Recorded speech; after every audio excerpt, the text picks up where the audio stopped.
पिछले 8 सालों में हम सबने देखा कि किस तरीके से इस देश को तोड़ने की कोशिश आरएसएस और बीजेपी के लोगों ने की है। हमें बिल्कुल नहीं भूलना चाहिए कि यह हमला पूरा का पूरा संविधान के ऊपर है, हमारे अस्तित्व के ऊपर है। हम सबने देखा पिछले दिनों मणिपुर में क्या हुआ। सिर्फ वो वीडियो जिसको आप सबने देखा होगा हमारे रोंगटे खड़े कर देता है, हमारी नींदें उड़ा देता है वो वीडियो। सिर्फ वो एक अकेला वीडियो नहीं है, याद रखिए साथियों। ऐसे न जाने कितने वीडियोस हैं जो पिछले 80 दिनों में रिकॉर्ड किए गए हैं। वो तो सिर्फ एक वीडियो है जो हम सबके सामने है। 80 दिनों से मणिपुर के भीतर इंटरनेट की सेवाएं बाधित है, किसी तरीके की कोई खबर नहीं आ रही। हम देखते हैं कि हमारे देश के एक बड़े नेता जिसे हमारे देश की पार्लियामेंट ने डिस्क्वालीफाइड एमपी का दर्जा दे दिया, वो जब वहां लोगों से मिलने के लिए जाते हैं, पीड़ितों से मिलने के लिए जाते हैं, तो उन्हें भी वहां पर मिलने नहीं दिया जाता, बाहर धकेल दिया जाता है, एयरपोर्ट से वापस भेज दिया जाता है। वहां से किसी तरीके की कोई खबर आपके सामने नहीं आ रही। हम जानते हैं कि किस तरीके का कत्लेआम मणिपुर के भीतर चल रहा है। मणिपुर का कत्लेआम इस देश के तमाम आदिवासियों के लिए एक पूरा का पूरा एक संकेत है, एक चेतावनी है। और वो चेतावनी एक बात बहुत क्लियर कट कह दे रही है कि आदिवासियों, आपने बहुत उद्यम मचा लिया, अब शांत हो जाइए, नहीं तो इसी तरीके से खत्म कर दिए जाओगे। इस देश का संविधान जब बन रहा था तो हम जानते हैं कि हमारे पुरखों को जितनी हिस्सेदारी संविधान सभा के भीतर मिलनी चाहिए थी वो नहीं मिली।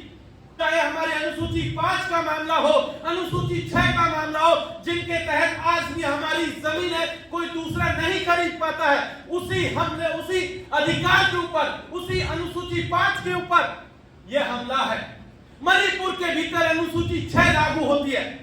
क्या कहती है अनुसूची 6? वो कहती है कि आदिवासी इलाकों में किसी भी गैर आदिवासी को अगर अपना घर बनाना है, उसको यहाँ व्यापार करना है, अपनी दुकान बनानी है, अपना मकान बनाना है, यहाँ रहना है, तो पहले आदिवासियों से परमिशन लेनी होगी। वो हमला किस लिए है? वो हमला इसीलिए है क्योंकि मणिपुर की 90% जमीन आदिवासियों के कब्जे में है और इसीलिए वहां के मैतेई कम्युनिटी के लोग जो अपर कास्ट लोग हैं, उन्हें वो चाहती है बीजेपी की सरकार कि एसटी का दर्जा दे दिया जाए और इस काम में हमारे देश का न्यायपालिका शामिल है। ये यहां से कहना पड़ेगा। ये जो आग लगाई गई है मणिपुर के भीतर, ये मणिपुर हाई कोर्ट के देन है। उन्होंने इसमें जो है दिया जलाने का काम किया है, आग लगाने का काम किया। मणिपुर हाई कोर्ट ने ऑर्डर दिया कि मैतेई को एसटी का दर्जा दिया जाए और उसी के बाद से वहां अगले दिन से आग लगनी शुरू हो गई। और वहां क्या हुआ?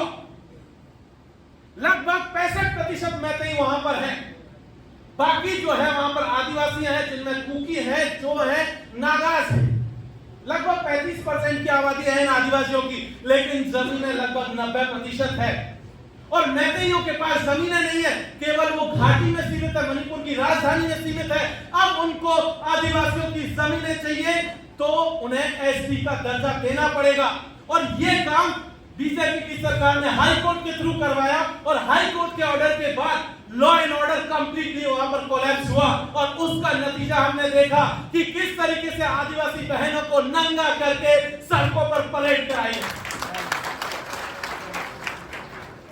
ये जो परेड है, ये याद रखिए, सिर्फ उन 2 महिलाओं की परेड नहीं है, इस देश के तमाम उन लोगों की परेड है जो इस देश के संविधान में विश्वास करते हैं, इस देश की भाईचारे में विश्वास करते हैं, इस देश को बनाने वाले लोगों में शामिल है। उन सबको नंगा करके मणिपुर के भीतर परेड कराया गया।